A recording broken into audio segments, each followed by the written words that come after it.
Liv Morgan recently received several scars on her body after competing in a street fight against Rhea Ripley. According to legendary wrestling manager Dutch Mantell, the WWE star does not need to go through so much pain to entertain fans.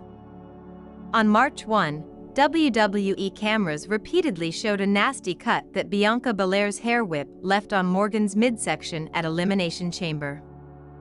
2 weeks later, the Raw star suffered more punishment when Ripley struck her with a kendo stick multiple times at untelevised shows in Germany. Well, first of all, Liv Morgan's a good-looking woman. She's a very nice, attractive woman, and as far as me, I want to see them in the ring, but I don't want to see them all messed up. If somebody said, "What about the women bleeding?" I would have said, "No, hell no. We don't need to do that." I don't think that sells you any. Morgan has emerged as one of WWE's top stars over the last year. She currently holds the Women's Tag Team Championship with Raquel Rodriguez. In 2024, Liv Morgan stole Dominic Mysterio from Rhea Ripley during a long-term storyline with the Aussie on Raw. She also became part of the New Look Judgment Day alongside Mysterio, Carlito, Finn Balor, JD McDonough, and Raquel Rodriguez.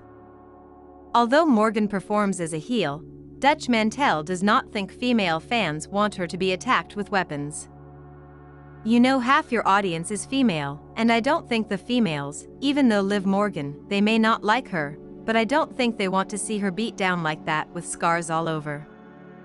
A scar on a woman is one of the worst things she can have, especially her face, so I never was a fan of that. On March 21, Morgan will face Jade Cargill on SmackDown in Bologna, Italy. The match will be Cargill's first since she and Bianca Belair defeated Morgan and Rodriguez on the November 11, 2024 episode of Raw. WWE career falling off and his eventual release. Interestingly, according to Dykstra, there were plans for him to have an Intercontinental Championship run, which might have put him on a trajectory similar to Ziggler. Despite all the drama that allegedly happened around his release, Dykstra did return to WWE alongside fellow Spirit Squad member Mike Mondo in 2016 to have a brief feud with Ziggler. Additionally, in 2021, Dykstra returned to WWE again, but this time as a backstage producer.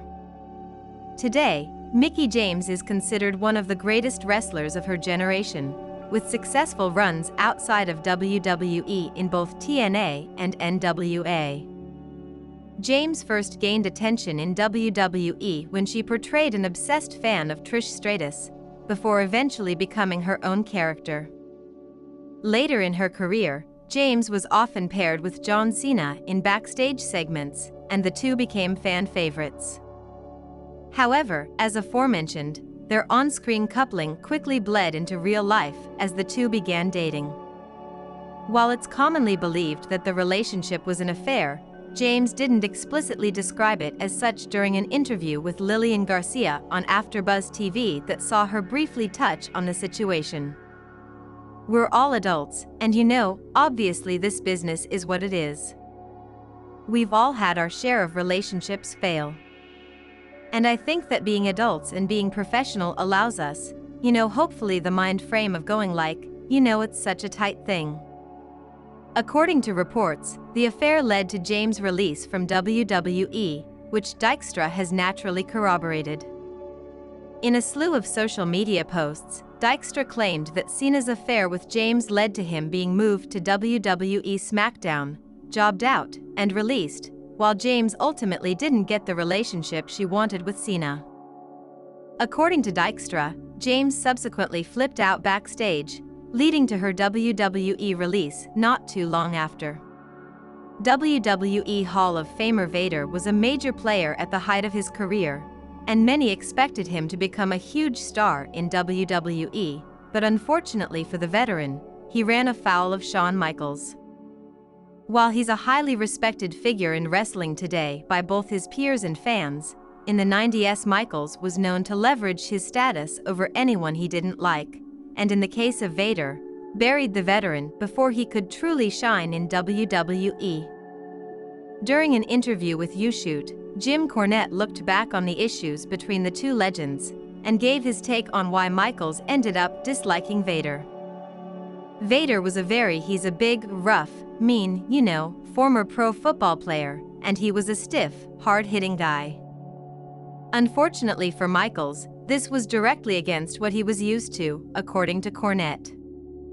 And Shawn Michaels is used to everybody, or was used to everybody catering to him, and also was used to people working with him a lot lighter. Due to this, Vader's roughhouse approach in his matches with Michaels is largely believed to be what led to the issues between them. Interestingly, during an interview on Hannibal TV not too long before his passing, Vader only had good things to say about Michaels.